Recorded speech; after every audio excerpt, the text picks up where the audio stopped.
Le débat a longtemps continué, mais on revient pour la suite de cette émission. Merci de toujours nous rester fidèles. Nous abordons notre troisième sujet, direction le Sénégal. La justice réintègre Ousmane Sonko sur les listes électorales. Nous allons nous interroger sur la suite a donné à cette décision. Il faut dire que le tribunal de grande instance de Dakar a ordonné ce jeudi la réintégration de l'opposant Ousmane Sonko dans le fichier électoral, lui ouvrant donc de fait sa participation à la présidentielle de février 2024. Le tribunal de grande instance de Dakar confirme ainsi le verdict rendu en octobre dernier par la justice à Ziguinchor, le 12 octobre, et que la Cour suprême ne casse plutôt, avant que la Cour suprême ne casse le dit verdict, et renvoie l'affaire devant le tribunal de grande instance. Oui. Finalement, c'est une victoire, peut-être une victoire d'étape pour Ousmane Sonko, parce qu'on ne sait pas de quoi sera fait demain dans cette affaire. Mais pour le moment, on donne victoire d'étape, victoire d'étape à Ousmane Sonko, qui se voit normalement réintégré à la liste électorale de Nation. Oui, et c'est le lieu de me dédire de ce que j'avais eu à dire ici sur Ousmane Sonko en disant qu'il jette vite l'éponge et puis qu'il puisse se retracter derrière un autre candidat. Mais bon, il a sa ténacité à payer, et aussi l'indépendance de la justice sénégalaise aussi à payer.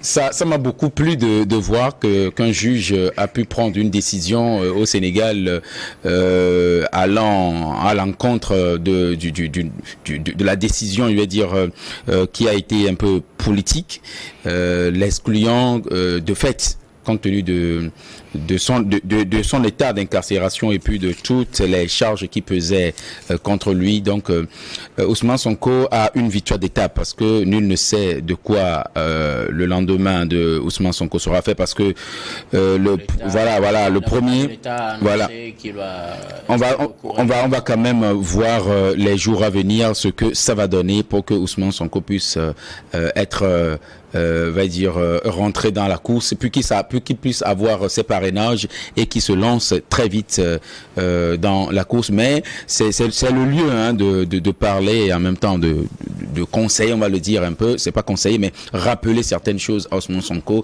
de pouvoir quand même réfréner un peu ses ardeurs. J'espère que ce temps de turbulence politique lui a quand même appris certaines choses, de savoir quand même poser certains pas, parce que il sait très bien qu'il est dans le viseur du pouvoir, et aujourd'hui c'est lui qui paye les frais de ce que son entourage, surtout la fougue juvénile qui l'entourait, c'est lui qui paye les frais aujourd'hui. Quand vous avez la popularité, ne vous jetez quand même pas dans le populisme, parce que ça conduit vers une impasse, ça vous pousse comme du vin, vous saoulez, vous croyez que vous avez quand même les pieds sur terre, alors que vous êtes en train de planer et qu'il n'y a rien sous vous. Donc Ousmane Sonko est maintenant sur les rails pour pouvoir être candidat pour les élections présidentielles.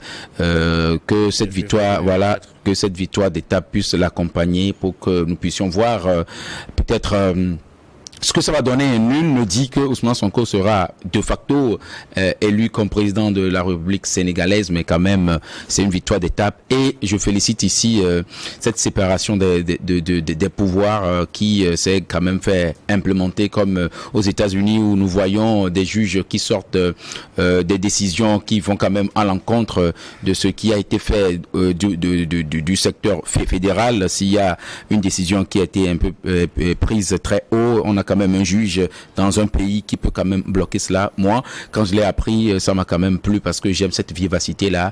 Je pense que c'est cette bifurcation qu'on faisait en off sur le côté de la CEDEAO, et puis des chefs d'État et de la fameuse cour de la CEDEAO avec sa décision. Donc Ousmane Sonko, bien revenu dans la course, et on va voir ce que le lendemain te réservera, mais quand même réfrène un peu tes ardeurs. Nous sommes jeunes, nous t'accompagnons. Alors, je voudrais comprendre une chose. Je m'en vais vous poser cette question. Ashraf, au regard de cette décision, Ousmane Sonko sera-t-il enfin candidat à la présidentielle? Oui, mais cette décision, je ne saurais tirer une conclusion définitive. Tout appartient à sa formation politique. Vous savez très bien que... non, légalement... légalement, c'est un marathon, effectivement. Oui, mais la décision contraint-elle la direction générale des élections à lui donner le parrainage, vu que la date pour recevoir les fiches est dépassée, mais on dit qu'il peut déposer sa candidature, il peut être dans la course pour la présidentielle jusqu'au 26 décembre. Est-ce qu'on ne va pas trouver des contorsions pour dire après que non, comme tel que c'est fait, on ne peut plus lui donner la fiche de parrainage puisque le délai est passé, même s'il est réinscrit sur les listes, ou bien, bon, là, on exécute totalement la décision? Oui, monsieur Guillaume, avant de répondre à votre préoccupation, j'aimerais quand même faire quelques observations. Je crois que dans nos pays, nous avons cette facilité-là de jeter toujours l'anathème sur la justice. Je l'ai dit, les suspicions sont légitimes, mais il faut éviter de remettre en cause les vertus de la justice dans nos États. C'est-à-dire que aujourd'hui, on nous a fait comprendre que Ousmane Sonko fait l'objet d'une persécution politico-administrative et que il n'avait aucune raison d'avoir une décision de justice qui lui est favorable. C'est un marathon judiciaire aujourd'hui qui n'a pas fini. Vous l'avez très bien dit, c'est-à-dire qu'il y a une décision du tribunal de Ziguinchor qui a demandé sa réinscription sur les listes électorales. C'est vrai que cette décision-là a été cassée par la Cour suprême. Et la Cour suprême, ne jugeant pas sur le fond, a renvoyé les parties devant le tribunal de grande instance. Aujourd'hui, on a une décision du tribunal de grande instance qui demande la réinscription d'Ousmane Sonko sur la liste électorale. Donc, ce qui lui donne le droit aujourd'hui de concourir aux élections présidentielles. Vous l'avez très bien dit, même si le parrainage est clôturé, moi je crois que rétroactivement, on peut demander aujourd'hui à l'institution en question d'ouvrir, de permettre aujourd'hui à Ousmane Sonko de bénéficier d'un certain nombre de choses, notamment les parrainages. Donc, qu'est-ce que le juge nous dit? Parce qu'il faut revenir quand même aux fondamentaux. Puisque le juge a motivé sa décision. Il a motivé sa décision en demandant la réinscription d'Ousmane Sonko sur les listes électorales en disant qu'il y a une erreur dans l'application de loi. Qu'est-ce qu'il appelle erreur dans l'application de la loi? Lui, le juge estime que Ousmane Sonko n'a pas été régulièrement ou n'a pas été notifié dans les règles de l'art. Voilà, la question se pose sur la notification. On sait très bien qu'en droit, la notification est le point de départ du recours. Donc, si vous ne notifiez pas quelqu'un, c'est-à-dire que suivant les règles rigoureuses du code de procédure pénale, à un moment donné, la personne là ne peut pas exercer une voie de recours. Donc, le juge estime qu'il n'a pas été notifié. Dans le cas d'espèce, je crois que la notification a été faite par la voie de justice, par la voie du huissier de justice. Alors là, on est dans le cadre de la signification. Donc, à partir du moment où la signification n'a pas été faite dans les règles de l'art, le juge estime qu'il y a une erreur dans l'application de la loi. Donc, il a tiré les conséquences en disant tout simplement que l'État sénégalais a violé un certain nombre de règles, donc il faut réinscrire le Ousmane Sonko sur les listes électorales. Donc les avocats d'Ousmane Sonko aujourd'hui considèrent cela comme une victoire. Maintenant, c'est la sortie également des avocats de l'État qui estiment que non, les décisions de justice ne sont pas exécutoires, qu'ils vont introduire également un pourvoi devant la cour de cassation. Non, moi je crois qu'il faut avoir quand même raison gardée. Pour moi, c'est du dilatoire. À un moment donné, il faut respecter les décisions de justice. On ne peut pas être dans une situation de ping-pong. Ce feuilleton-là va finir quand? Donc, je crois qu'aujourd'hui, cette décision de justice du tribunal de grande instance, pour moi, doit être respectée. Et le Ousmane Sonko, bénéficiant toujours des droits civils et politiques, doit aujourd'hui concourir.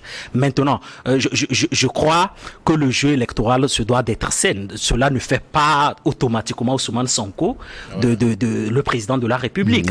Tous les états-majors doivent effectivement se préparer pour aller aux élections au mois de février.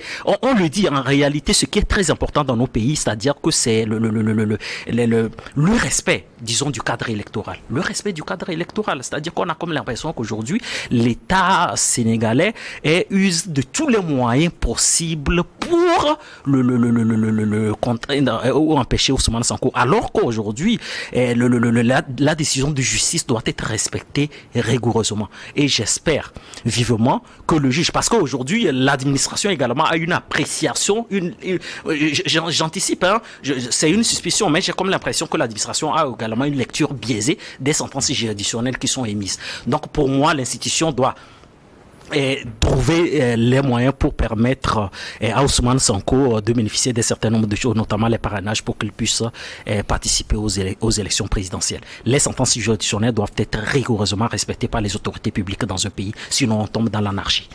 Alors, Eric Johnson, une décision de gauche, je ne suis pas d'avis par rapport à ce que... oui, non, c'est la raison pour laquelle... Oui, les décisions de justice doivent être respectées, mais s'il y a encore une voie de recours, pourquoi ne pas l'exploiter? Parce que nous sommes sur un terrain politico-judiciaire. Et pour moi, il faut qu'on aille jusqu'au bout. Parce que en réalité, juste une minute. Ce qu'il faut comprendre, c'est qu'en droit, le recours n'a pas un effet suspensif. Ce qui veut dire que la décision, elle est là. En attendant que la Cour de cassation ne rende sa décision, c'est-à-dire que la décision doit être respectée. Voilà. Oui, on est d'accord là-dessus. On ne peut pas les empêcher. On ne peut pas les empêcher, effectivement, d'exercer la loi. Parce que tu as parlé de je ne sais quoi, je ne sais pas quel mot tu as employé tout à l'heure pour dire que c'est une cacophonie ou je ne sais pas, mais je pense que s'il y a une voie de recours, il faut l'exploiter aussi. Oui, je ne le refuse pas. La décision de justice doit être appliquée. Voilà.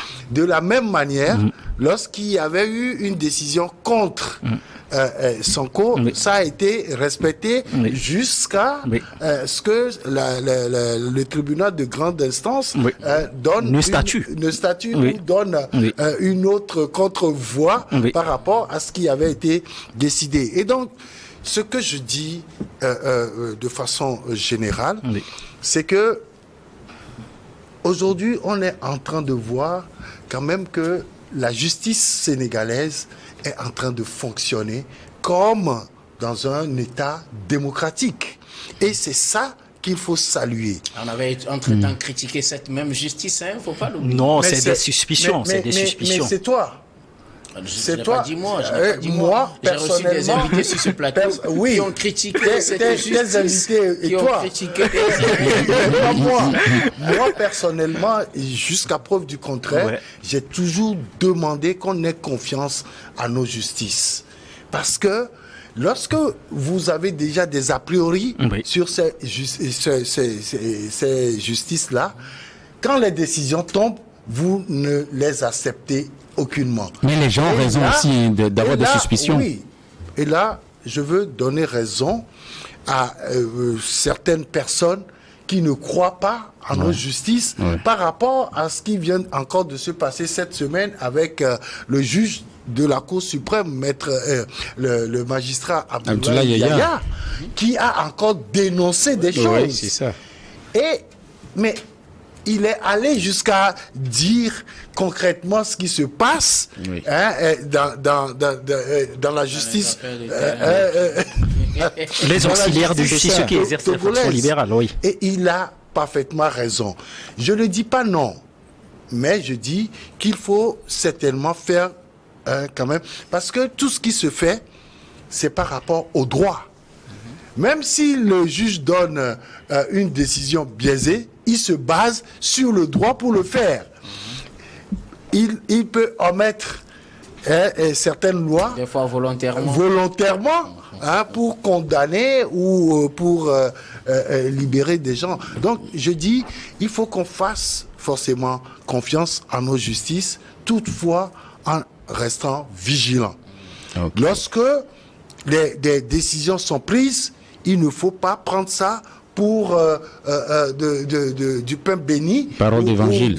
Oui, mais il faut toujours chercher à savoir pourquoi cette décision-là a été prise, et s'il y a des voies de recours, il faut les utiliser. Bonne nouvelle donc pour le camp Sonko au Sénégal. Ashraf, vous voulez ajouter quelque chose? Oui, non, mais c'est une très bonne nouvelle lorsque vous avez une sentence juridictionnelle que vous êtes favorable. Moi, je n'interdis pas l'État du Sénégal d'exercer sa voie de recours. Je dis tout simplement que par principe, le recours n'a pas un effet suspensif. Et que pour l'instant, en attendant que la plus haute juridiction du droit commun, ne statue. N'a pas dit que la décision là ne sera pas appliquée. Oui, effectivement, avant que la Cour de cassation, ils ont 10 jours, le délai de recours est connu, ils ont 10 jours pour faire appel. Nous verrons dans les prochains jours, effectivement, s'ils vont le faire ou pas. Donc, encore une fois, je l'ai dit, il faut éviter de jeter de l'anathème sur le pouvoir judiciaire. C'est-à-dire que, certes, il y a des carences qu'on décrit au quotidien, mais le processus, il est toujours en cours. Vous avez des magistrats, vous avez des juges en leur âme et conscience, même en dépit même des contraintes même du pouvoir exécutif, d'un certain nombre de multinationales également, essaient de rendre des décisions éclairées. Donc il faut éviter vraiment de tirer. Et à chaque fois qu'un opposant politique fait l'objet, par exemple, d'une procédure judiciaire, on parle toujours d'un cabal. Oui, certes, il peut y avoir des raisons, mais il peut y avoir également des actes constitutifs d'une infraction. Donc il appartient à la justice de décider. Oui, juste dire que les justiciables ont raison de jeter l'anathème sur la justice parce que certains bien sûr ont subi certaines choses, ont raison. Ils peuvent avoir parfois raison. Peuvent avoir parfois aussi probabilité. Parfois. Il y a de ces probabilités aussi qui sont là parce que si notre président de la Cour suprême a eu à sortir, là je ramène le cas chez nous ici, a eu à sortir ce dossier, vous imaginez la flagrance de ce que certains font avec l'appareil judiciaire. Et certains ont été expropriés de façon indue, de façon malsaine, avec ayant été même dans leurs droits. On leur a marché sur le pied. Et vous voulez que ces personnes puissent avoir confiance en la justice? Bien sûr, il y en a de ces juges qui font bien. C'est comme dans tout métier, il y a de ces brebis galeuses. Il y a de ces brebis galeuses et il faut quand même commencer par enlever ces ivraies de l'ivraie. Donc, vive le contentieux électoral au Sénégal, parce que c'est la vivacité démocratique. C'est ça. Nous allons marquer une nouvelle pause et on reviendra pour la dernière partie de cette émission, dernière partie que nous allons bien évidemment consacrée au Togo.